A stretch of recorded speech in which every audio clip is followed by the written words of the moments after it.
Le 26 minutes sport. Score, Résultats, analyse, interview, Afrique, monde. l'information au centre de l'événement Un rendez-vous hebdomadaire. pour développer l'actualité sportive africaine. 26 minutes sport. 26 minutes sport Le sport dans tous ses états. sur Ifriqiya FM. Sur Ifriqiya FM. Salutations l'Afrique, Salama, Nagadef, Ndjaraman, Ayo, Mboto, à tous les auditeurs de Ifriqiya FM, la voix africaine, faite par des Africains pour les Africains.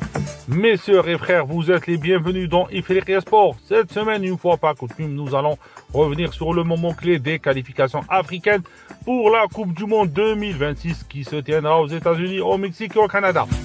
La 5e journée et la 6e journée, ces deux dernières journées ont été déterminantes avec des surprises, des confirmations et des déceptions. Bien sûr, quelle équipe ont pris une option sérieuse pour les qualifications? Quelles nations ont encore leur destin entre les mains? Quels sont les grands enseignements à tirer de ces dernières rencontres? Pour en parler, j'ai le plaisir d'accueillir avec nous le spécialiste du football africain, journaliste à Africa Football, Alioune Toundé. Alioune, journaliste, comme on l'a présenté, il est vraiment au four et au moulin de toutes les informations qui concernent le football africain. Ensemble, nous allons analyser en détail le bilan de chaque groupe, les performances, les enjeux à venir. Restez avec nous et c'est parti pour une analyse complète des qualifications africaines pour la Coupe du Monde 2026. Alioune, bonjour.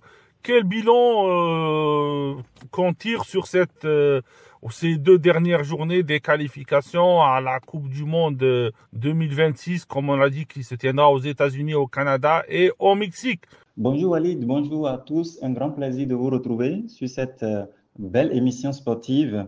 Ah oui, pas mal de grands enseignements à tirer après cette 6e journée des qualifications africaines pour la Coupe du Monde 2026. D'abord, les gros noms du football africain qui ont donc répondu présents, qui ont tenu leur rang. Certains, on va le dire comme ça, l'Algérie, l'Égypte, la Côte d'Ivoire, c'est des nations qui ont tout simplement réussi à faire le plein durant cette trêve internationale et à se rapprocher un peu plus donc de leur rêve de qualification pour le Mondial 2026. Mais au même moment, il y a aussi d'autres petites nations entre griffes qui ont notamment brillé, qui se sont vraiment bien illustrées, à l'image notamment du Cap-Vert, qui est leader de son groupe, qui véritablement a impressionné, a fait aussi le plein durant cette trêve. Donc le Cap-Vert, en ce moment, à 4 journées de la fin de ces éliminatoires, entretient aussi un grand rêve de retrouver donc, sinon de s'inviter pour sa première fois à la Coupe du Monde. Ce serait vraiment historique, ce serait vraiment magique pour un petit pays comme le Cap-Vert. La route, elle est encore longue. Il reste encore 4 journées à disputer. Mais pour l'instant, quand on voit le comportement, quand on voit comment cette nation se prend dans ses qualifications, on peut se dire tout simplement que s'ils maintiennent la dynamique, s'ils maintiennent ce bel état d'esprit, il n'y a pas de raison que l'exploit ne se concrétise. Cette 6e journée, c'est vraiment, elle est concerne beaucoup plus donc la Guinée, la République de la Guinée, le série national qui nous a déçus durant cette trêve. Un seul point obtenu, avec notamment un triste match nul face à la Somalie, une nation avec de grands noms, à l'image notamment de Serhou Guirassy, l'un des meilleurs buteurs de la Champions League européenne, qui malheureusement, avec le série national, ces derniers mois, ça ne se passe pas en tout cas bien. Ils traversent en tout cas une mauvaise passe. Ils sont dans une mauvaise série en ce moment et pour le compte de ces éliminatoires, ils n'ont que 7 points en 6 journées et ils se retrouvent tout simplement à la 4e place de leur groupe, loin derrière, très loin derrière les Fennecs d'Algérie qui comptent 15 points déjà. Et même le Mozambique est devant la Guinée. C'est tout simplement assez évocateur du mal et surtout de la mauvaise série que traverse le série national en ce moment. Voilà donc, mon cher Walid, quelques enseignements donc, que l'on tire de cette 6e journée des qualifications pour le Mondial 2026. Aliou, on aimerait bien savoir quels sont les grands faits marquants de cette 5e, bien sûr, ces 6e journée. Est-ce qu'il y a quelque chose qui a vraiment été tape à l'œil dans ces 2 dernières journées? Ah oui, mon cher Walid, il y a eu vraiment de grands faits marquants. Le premier pour moi, c'est bien entendu le réveil des Black Stars du Ghana. Le Ghana qui vraiment a fait le plein aussi au cours de cette trêve internationale. D'abord, avant bien entendu l'entame de ces qualifications, de cette deux journées, le Ghana a pris des décisions fortes, notamment avec l'arrivée d'un nouveau sélectionneur qui a vraiment tout de suite impacté le groupe de par cette décision, de par ses choix, en écartant d'abord le vétéran André Ayew et surtout en retirant le brassard à Thomas Partey et en confiant ce brassard donc à Jordan Ayew. Et on a senti tout de suite un groupe vraiment déterminé, un groupe qui, malgré tout ça, est resté soudé et vise en tout cas le même objectif. Ils ont manqué la Coupe d'Afrique des Nations 2025. Ils ne seront pas de la partie. Là, il faut se battre quand même pour s'inviter, ne serait-ce que donc à la Coupe du Monde 2026. C'est important pour une nation comme le Ghana qui a toujours marqué les esprits à ces grands rendez-vous. Cette fois-ci, en tout cas, ils ont profité de cette trêve internationale pour vraiment se refaire une santé dans leur groupe. 2 victoires importantes et ça leur rapproche en tout cas un peu plus encore de leurs rêves. Et ça a permis surtout de voir que enfin il y a un état d'esprit qui renaît, il y a un état d'esprit, bel état d'esprit, la solidarité qui est de retour et surtout les belles valeurs que l'on connaissait de cette équipe ghanéenne, que l'on a commencé donc par retrouver. C'est assez exceptionnel. Jordan Ayew qui est triple passeur décisif par exemple face au Madagascar et vous avez Thomas Partey, le joueur d'Arsenal qui s'offre aussi un doublé dans ce match face au Madagascar.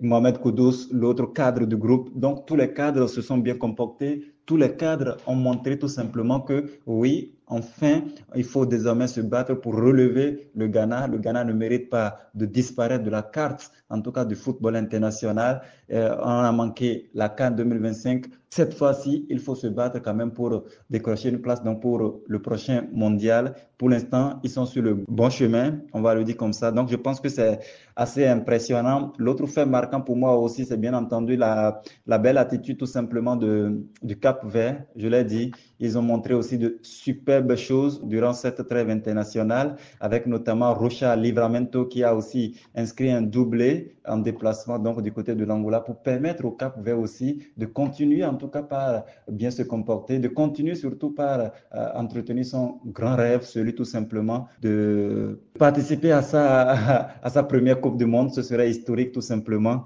Donc en gros, mon cher Walid, ces deux nations ont été pour moi les grands faits marquants de cette trêve internationale pour ce qui concerne donc les qualifications africaines pour le Mondial 2026. Et on aimerait bien que tu reviennes avec nous, si c'est possible, pour on va dire la performance énorme des poulains du sélectionneur algérien Petkovic. Comment t'as vu ce match-là? Comment t'as vu cette performance contre le Mozambique? Est-ce que c'était un retour au niveau international pour l'Algérie pour cette qualification?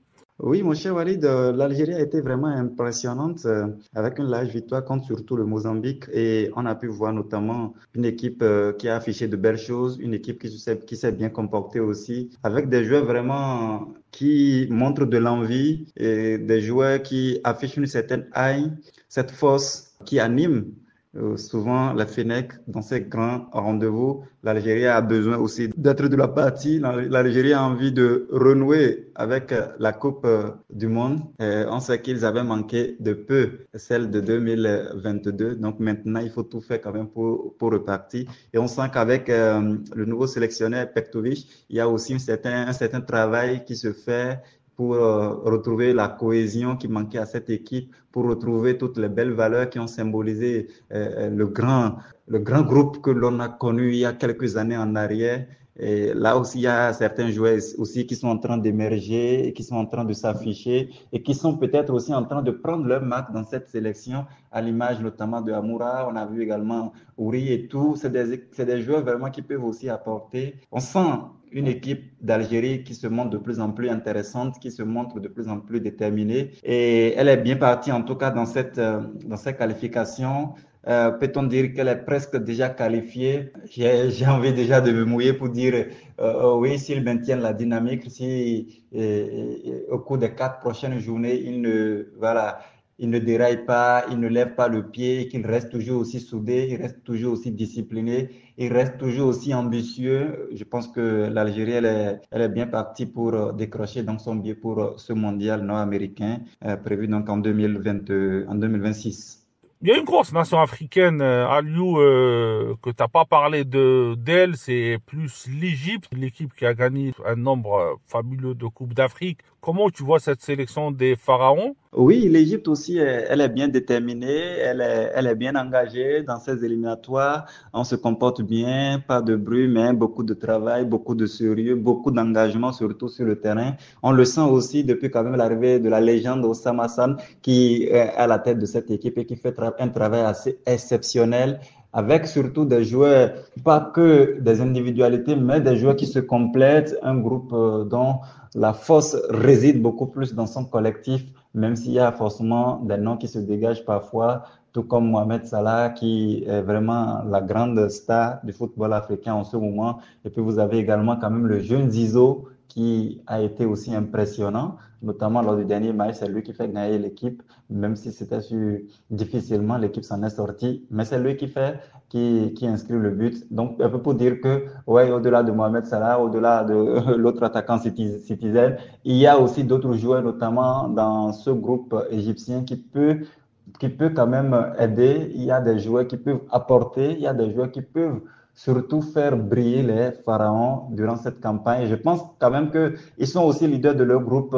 Et pour l'instant, tout se passe bien. Il reste encore 4 journées à disputer. Et je pense que ils ont aussi le temps, ils ont surtout tout ce qu'il faut pour tout simplement décrocher aussi leur billet pour ce mondial qui sera atypique parce que l'Afrique aura 9 places quand même, on va le dire comme ça, et potentiellement une 10e place en cas de succès donc lors des barrages. Donc il y a vraiment de possibilités pour tout le monde, notamment pour ces grands noms. Et pour l'instant, ces grands noms confirment quand même leur statut à quelques exceptions près. On en parlera certainement d'ici la fin de l'émission. Mais on sent quand même des nations comme l'Égypte qui vraiment assument pleinement leur statut de favori, assument pleinement leur statut de grande nation du football africain. Et ce sera en tout cas tout bénéf pour le football africain dans son ensemble d'avoir des représentants comme l'Algérie, comme l'Égypte lors du prochain mondial parce que ce sont des nations vraiment très structurées, ambitieuses qui peuvent défendre valablement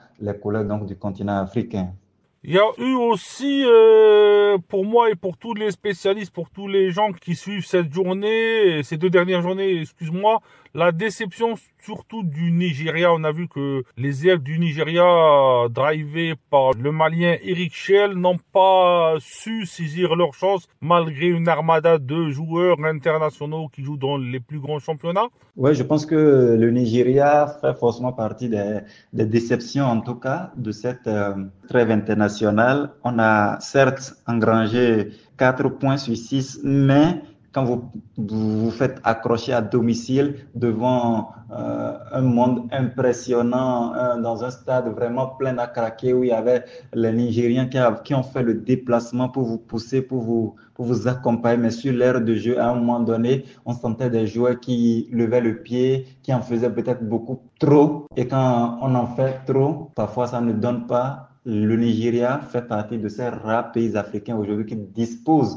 vraiment d'un vivier de joueurs exceptionnels sur le plan individuel. Sauf que pour l'instant, je pense que le travail collectif n'a pas encore pris, la cohésion du groupe n'a pas encore pris, cette force collective-là ne se fait pas encore ressentir. Leur victoire dans a été l'œuvre de Victor Osimhen, encore face au Zimbabwe, c'est encore Victor Osimhen qui marque, mais derrière le travail ne suit pas, le collectif. Et puis il y a notamment ce but qu'ils encaissent dans pratiquement les tout derniers instants de la rencontre face au Zimbabwe à la maison. Ça ne se pardonne pas, ça laisse tout simplement l'adversaire direct filer, qui n'est rien d'autre que l'Afrique du Sud, qui de son côté s'est très bien comporté durant cette campagne. Donc moi je pense que la difficulté c'est que franchement pour l'instant on ne sent pas encore une équipe nigériane flamboyante, une équipe nigériane avec une identité vraiment dégagée. Eric Shell, il a encore du pain sur la planche, il sait que c'est un gros chantier pour lui, c'est un gros défi pour lui, prendre une sélection comme le Nigeria quand on s'appelle Eric Schell, c'est forcément un immense défi et il faut vraiment trouver les ressources nécessaires, l'inspiration nécessaire pour vraiment aider à avoir un football propre, un football apprécié de tous et surtout un football efficace qui apporte des résultats. C'est ce dont le Nigeria a besoin aujourd'hui. Et on aimerait bien aussi que tu nous parles de cette sélection des Lions de la Teranga, le Sénégal. Le Sénégal, comment tu as vu leurs prestations? Non, moi, malheureusement, je n'ai pas été impressionné par la prestation du Sénégal au cours de cette trêve internationale. On était habitué à voir plus d'engagement, plus de beau aussi et du football. Malheureusement, on n'a pas eu ça. Est-ce peut-être l'arrivée de Pape Thiaw qui continue peut-être d'imprimer sa marque? Il n'a pas encore trouvé l'équilibre nécessaire dans le groupe. Même si sur le deuxième match, quand même, face au Togo, pardon, ils ont essayé, sans doute parce qu'ils étaient à la maison, de montrer quelques fulgurances, quelques belles actions, quelques belles initiatives. Mais dans l'ensemble, ce n'était pas forcément le grand Sénégal, ce n'était pas les grands lions de la Teranga que l'on avait l'habitude de voir. Peut-être que Pape Thiaw va continuer, oui, lui aussi pas travailler, ce n'est pas encore ça. Quand on parle du Sénégal, on veut voir d'abord du jeu, on veut voir du football, on veut voir aussi et surtout vraiment une équipe qui maîtrise son sujet de bout en bout. Malheureusement, sur ces deux rencontres, nous n'avons pas eu ça. Ils ont souffert, même à domicile face au Togo, même si à l'arrivée, ils gagnent dans le contenu, dans la production et face à une équipe beaucoup plus huppée, beaucoup plus joueuse. Je pense que la tâche aurait été plus difficile. Donc, ce n'est pas encore le Sénégal que l'on a l'habitude de voir. Là, il a quand même fait confiance à quelques nouveaux visages. Il a appelé un certain nombre de joueurs également dans l'équipe, comme Hassan Diao, qu'il a réussi à arracher à la Aura, l'équipe de l'Espagne, à qui il a d'ailleurs fait confiance d'abord lors du premier match et ensuite lors du match à domicile puisqu'il a titularisé sur cette rencontre. C'est déjà bien de commencer comme ça par réussir à arracher aussi des nouveaux visages aux grosses nations du football mondial. Hassan Diao qui était quand même qualifié aussi pour représenter l'Espagne.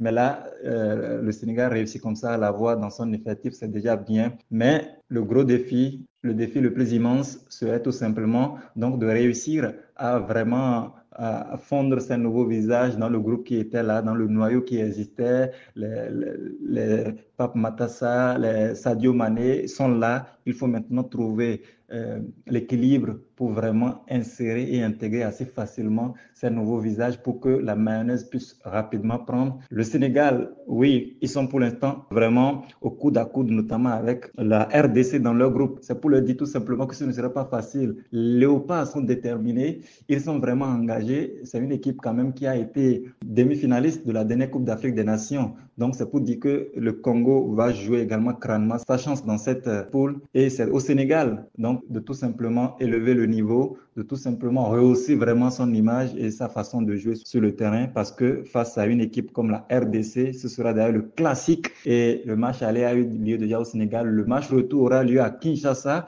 et on sait qu'à Kinshasa, c'est souvent très dur à jouer. Donc, la bataille s'annonce très difficile, même si on dira que oui, la RDC va forcément essayer d'embêter le Sénégal dans ce groupe. Pour l'instant, c'est la RDC qui est en tête. Donc, c'est aux Sénégalais maintenant de faire le jeu.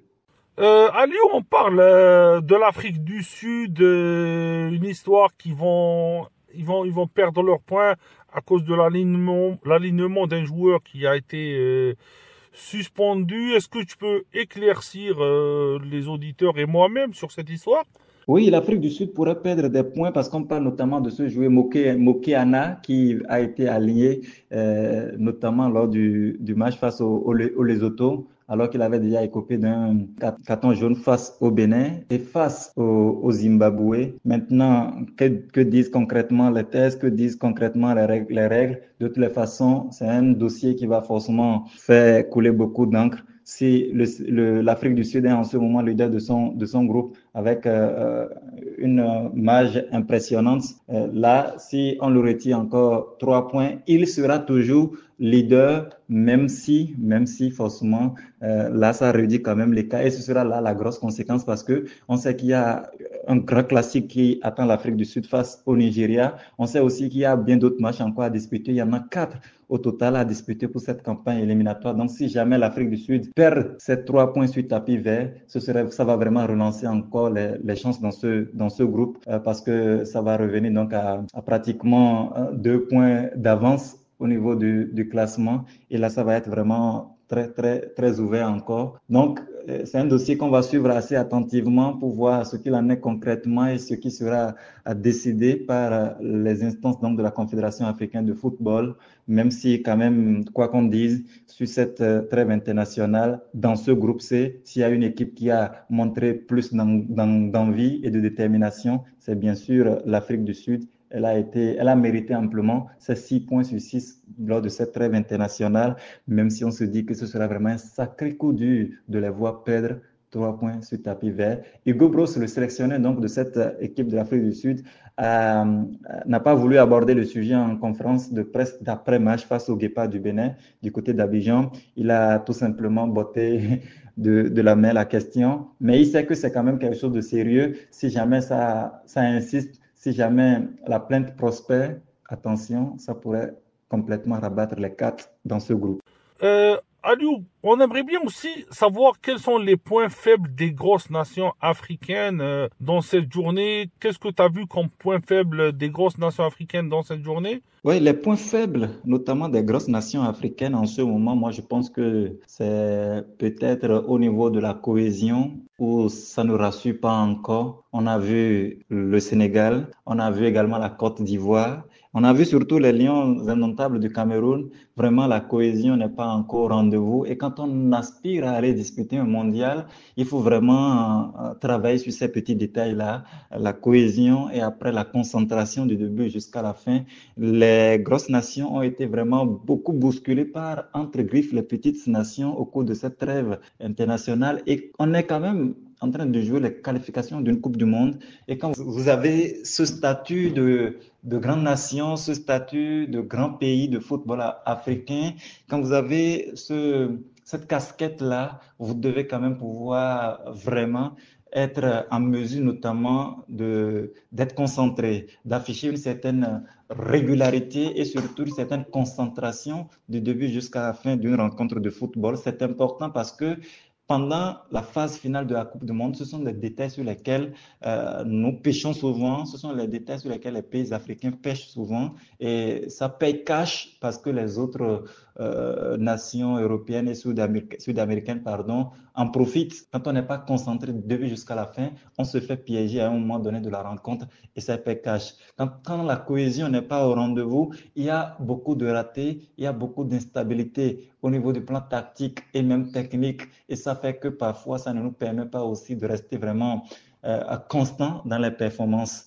Donc je pense que c'est des choses sur lesquelles vraiment on doit continuer par travailler de façon sérieuse parce que les grandes compétitions comme la Coupe du Monde se jouent sur des détails et ces détails-là se travaillent aussi, surtout dans les grandes nations. Donc, il faut vraiment rester concentré du début jusqu'à la fin. Je pense que si on le fait, ça va vraiment beaucoup plus nous aider parce que là, nous avons les grandes nations, certes, qui sont bien parties pour décrocher leur billet pour la Coupe du Monde, mais en même temps, les petits manquements, les petites ratés, les petites erreurs et surtout les petites faiblesses, il faut vraiment les rectifier. Continuez pas à travailler là-dessus. C'est vrai que ça ne se fait pas d'un coup, mais il faut quand même continuer pas à travailler sur ces aspects-là pour qu'on puisse arriver au Mondial 2026 dans de meilleures conditions et surtout avec beaucoup plus d'intentions vraiment qui nous permettent de rêver et de faire rêver le continent.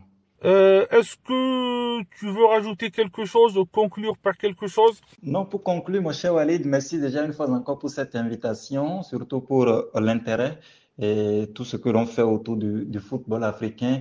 Quant aux supporters africains qui suivent avec passion ces qualifications, il faut juste continuer par faire preuve de fair play, de discipline. Il faut soutenir ces équipes. Actuellement, c'est difficile dans certains pays, un peu comme la Guinée et son équipe nationale, le Syrie national, qui pour l'instant ne comble pas encore les attentes. Oui, on peut se décourager, oui, on peut avoir des frustrations, mais attention, il faut quand même rester toujours lucide pour pouvoir quand même trouver les bonnes propositions, les bonnes résolutions à prendre pour aider à décanter la situation. Pareil également du côté du Nigeria, on a un nouveau sélectionneur qui est arrivé, Eric Shell, qui, c'est vrai, au cours de ces 2 matchs, n'a pas vraiment convaincu, non seulement par les résultats, mais également par le football que les Super Eagles ont pratiqué. On parle quand même d'une équipe vice-championne d'Afrique en titre. Et là, on attend beaucoup plus mieux. Donc, on se comprend la frustration des supporters du côté du Nigeria. Ça a été vraiment un peu tendu. Donc, il faut rester toujours concentré, il faut toujours rester fair play et discipliné, dégager des ondes positives. Actuellement, c'est ce dont le football africain a besoin, des ondes positives pour aider à avancer, des ondes positives pour aider à faire tout simplement progresser notre football et surtout des ondes positives pour contribuer au rayonnement du football africain dans son ensemble et sur le plan international. Merci beaucoup, mon cher Walid. On se dit donc à très bientôt avec le même plaisir. Merci Aliou Toundé, merci Aliou de ta gentillesse. Voilà la fin de cette émission consacrée au bilan des qualifications africaines pour la Coupe du Monde 2026 qui se tiendra au Canada, aux États-Unis, au Mexique. Cette 5e journée, 6e journée ont tenu toutes leurs promesses avec des matchs intenses, des performances marquantes et aussi des surprises qui reflètent le football africain. Remercie à toi, je te remercie une fois Aliou de ta gentillesse. Je remercie nos amis auditeurs. Restez avec nous pour d'autres émissions sportives sur Ifriqi FM et à la semaine prochaine.